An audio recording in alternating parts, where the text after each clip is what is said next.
The apartment was on the second floor of a building that smelled like cooking oil and floor cleaner.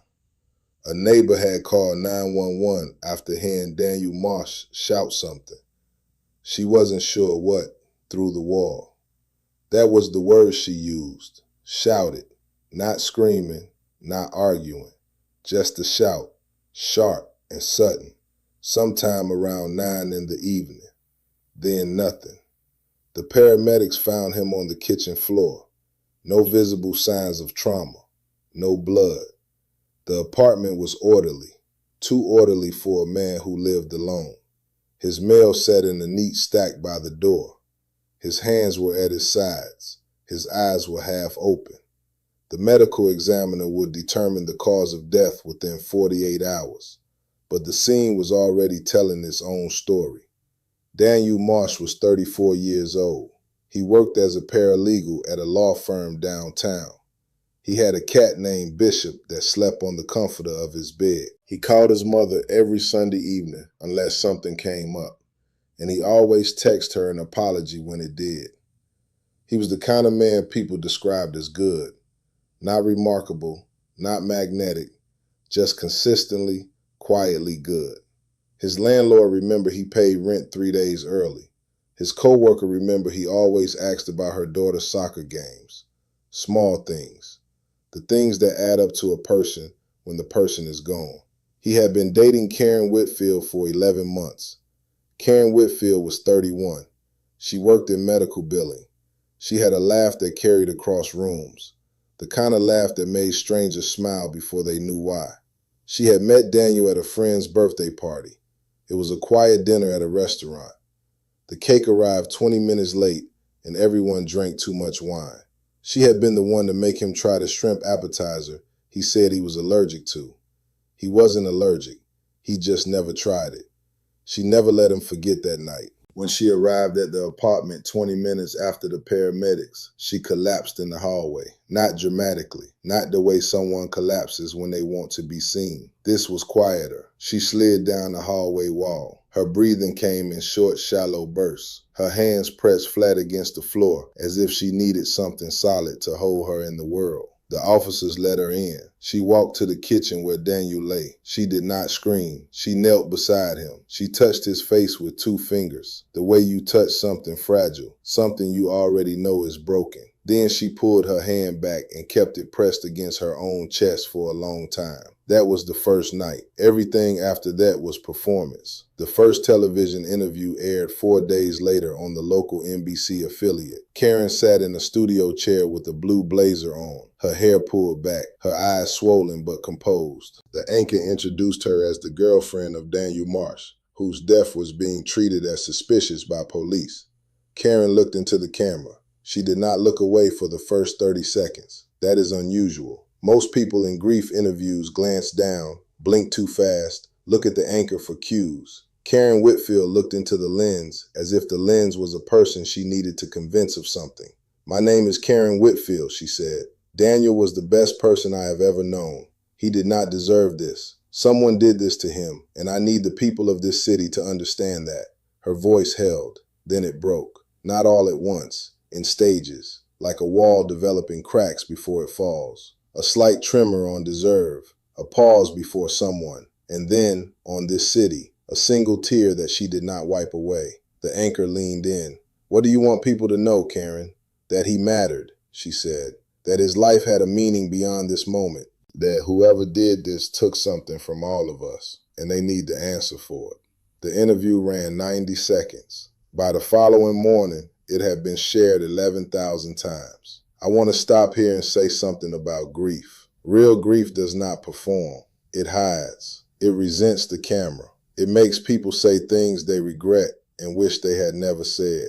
Real grief is not quotable. It sits in a room with the curtains drawn and does not produce sound bites. What I saw in that interview was not grief. I want to be careful with that word because I have watched real grief fail in front of cameras. And I have seen the family suffer the judgment that follows. But grief that arrives on schedule, that knows exactly which sentence to break on, that lands its emotional beats with the precision of a press release, that is something else. The second interview came 9 days later. By then, police had confirmed Daniel Marsh died from a lethal dose of digoxin, a drug used to treat heart conditions, available by prescription, detectable in toxicology if you know to look for it. It does not appear in standard panels. The medical examiner had to run an extended test after detectives noted the absence of signs that should have been present.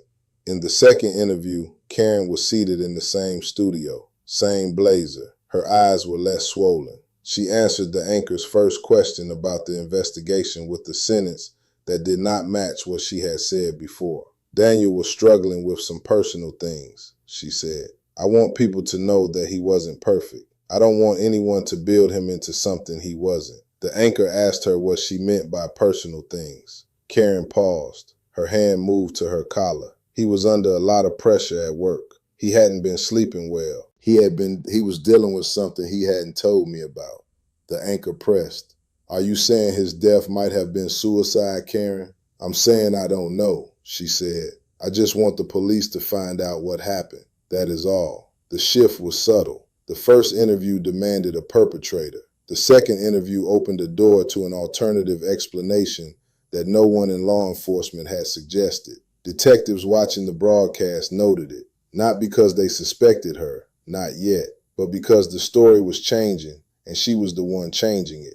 The third interview was 3 weeks after the second. By then, detectives had quietly interviewed Daniel's co-workers, his landlord, his mother, and his neighbors. None of them described a man in crisis. His mother said he had seemed happy in the weeks before his death. His co-worker said he had been talking about a trip they were planning together, a fishing trip in northern Michigan in July. Karen appeared for the third interview in a different studio, a national cable news segment arranged through a public relations contact she had apparently retained. The production value was higher. The chair was leather. The lighting was warmer. She was more controlled now. The tears were gone. She spoke in complete paragraphs and did not wait for the anchor to ask follow-up questions before offering more information than was requested. Daniel and I had a wonderful relationship, she said. We were planning a future together. I am cooperating fully with the investigation, and I have nothing to hide. She said nothing to hide 3 times in the interview. That is the kind of thing a person says when they are thinking about what they need to hide. She also named a suspect, a man named Terrence Holloway, a colleague of Daniel's who had, according to Karen, been in a dispute with Daniel over a client case at the law firm. She presented it as fact. She described an argument she claimed to have witnessed between the 2 men. She said she had told police everything she knew. Detectives watched the segment in the conference room at the precinct. They had never heard Karen mention Terrence Holloway before. They had interviewed Holloway as part of their standard process. He had a solid alibi. He had been at a work dinner with 12 colleagues at the time of the estimated window of death. Every person at that table confirmed his presence. The detective leading the investigation, a woman named Andrea Reyes, 22 years on the force, not someone prone to suspicion without basis, paused the playback and looked at her partner. She just tried a suspect on television, Reyes said, before telling us about it. That was the pivot, not a dramatic revelation, not a eureka moment, just a quiet recognition that a person who is telling the truth does not broadcast her theories to a national audience before she shares them with the people investigating the case. The search warrant was granted on a Thursday. It covered Karen Whitfield's phone, her laptop, and cloud storage accounts linked to her email address. The judge who signed it noted in the supporting affidavit that the inconsistencies in Karen's public statements, combined with the unusual toxicity findings and the absence of any evidence pointing to other suspects, constituted sufficient probable cause. The forensic analysis of her devices took 11 days. When the report came back, Detective Reyes read it twice before she showed it to anyone else. She wanted to make sure she understood what she was looking at. She did not want to believe it. She needed to be certain. The search history on Karen Whitfield's laptop told a story in plain English. 14 days before Daniel Marsh died, she had searched how to obtain digoxin without prescription. The following week, she searched undetectable poisons that won't show in autopsy. She had visited 3 different forums and spent time on a page describing the metabolic half-life of digoxin in the human body. 6 days before the death, she searched, how long does it take to die from digoxin overdose? She searched it again 3 days later. The day Daniel Marsh died, the same day, the same device, she searched. Symptoms of digoxin poisoning in others who didn't ingest it. She searched it at 6:43 p.m. At 6:51 p.m., she searched how to delete search history from all devices. At 6:59 p.m., she called 911. 8 minutes. 8 minutes between the search that would have told her that what she was about to do could leave traces on the people around her, and the call that would begin with her telling the dispatcher that she had come home and found her boyfriend dead on the kitchen floor. She had searched for a way out in the time it takes to boil water. Detectives would later determine that Daniel Marsh had ingested the digoxin in the evening, most likely in food or drink. It would have taken time to work, an hour, perhaps 2, during which he would have felt nausea, confusion, and an accelerating irregularity in his heartbeat. The look on his face when Karen found him was not peace. It was the look of a man who understood what was happening to him. The warrant also pulled her text messages. In the weeks before the death, she had been texting a man named Paul Tressler, an ex-boyfriend, according to records, someone she had ended a 3-year relationship with 8 months earlier. The messages were extensive. In them, she described a plan to move on from Daniel. She called it an opportunity. She said she needed to handle it before he finds out. Find out what? Detectives did not have to guess for long. Karen Whitfield and Paul Tressler had been carrying on an affair throughout her entire relationship with Daniel Marsh. Daniel did not know. He had trusted her completely. She was arrested on a Tuesday morning in April, 14 months after Daniel Marsh died. Detectives came to her apartment at 7 in the morning. She opened the door in a robe. She did not ask why they were there. She said, "I want a lawyer." Those are the only words she spoke to law enforcement from the moment they identified themselves until her arraignment. Paul Tressler was arrested the same morning. He had been planning to leave the country. Airline tickets were found on his phone, booked for a flight departing that Friday. He told investigators he had nothing to do with Daniel Marsh's death. He said Karen had never mentioned any plan. He said he was only going on a business trip. The text messages told a different story. But the text messages are not the whole story. The text messages are evidence. The story is what the jury needed to believe. The trial began 7 months after the arrest. It was held in a county courthouse with a jury of 7 women and 5 men. The prosecution was led by a senior assistant district attorney named Catherine Voss. Methodical, precise, the kind of lawyer who does not stand up unless she knows exactly what she is going to say next. The case she built was not built on a confession. Karen Whitfield had never confessed. The case was built on a digital record, on the forensic toxicology, on the testimony of a forensic psychiatrist who explained what the search history revealed about premeditation, and on the testimony of a cell phone analyst who placed Karen's device at the apartment at the time of the estimated poisoning. Voss walked the jury through the search history on the screen. She let it sit there. She did not dramatize it. She let the timestamps and the words do what they needed to do. The defense called a single expert witness, a forensic psychologist, who argued that the search history was susceptible to alternative interpretations. Perhaps Karen had been researching poisons out of fear, a general anxiety, not a plan. Perhaps the searches were unrelated to Daniel's death.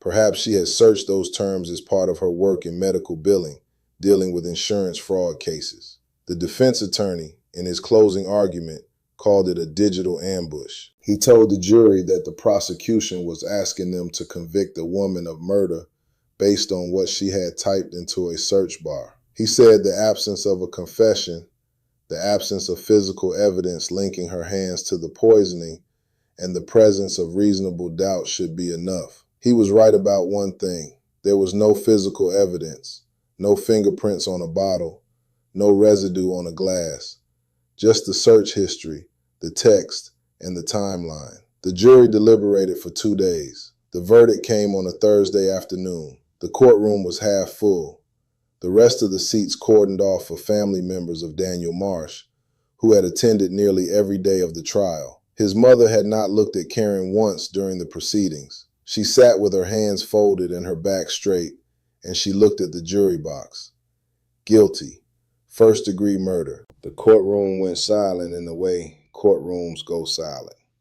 Not total silence, but a held breath silence. The sound of people absorbing something they have been waiting to hear and hoping they would never have to. Karen Whitfield did not react visibly. Her lawyer touched her arm and she turned her head slightly toward him, just a few degrees, as if she was looking at something very far away. The sentencing came 3 weeks later. The prosecution asked for life without parole. The defense asked for 25 to 30 years, arguing that the absence of physical evidence and the presence of emotional complexity in Karen's personal life, the affair, the relationship with Paul Tressler, suggested a crime of passion rather than premeditation. The judge sentenced her to life without parole. He cited the search history explicitly. He said it demonstrated a level of premeditation that could not be explained away. Paul Tressler pleaded guilty to lesser charges, accessory after the fact, and received 12 years. He was not accused of participating in the planning. He was accused of helping afterward. The messages showed he had known enough to be afraid and afraid enough to run. Daniel Marsh's mother attended the sentencing. She wore a blue dress that Daniel would have recognized. She had worn it to his birthday the year before. She did not speak at the hearing. She had written a statement that was read by the prosecutor, 3 pages about a boy who loved crossword puzzles and his mother's meatloaf and his cat, Bishop, who never found another home he liked as much. After the hearing, she stood on the courthouse steps in the rain and looked at the cameras and said nothing. She did not need to. She had waited 14 months for this room to empty out. She had spent 14 months watching a woman cry on television and feeling something she could not name. Something colder and more accurate than suspicion. Something that knew performance when it saw it. She knew. Mothers know. But knowing is not evidence, and evidence is what the court requires.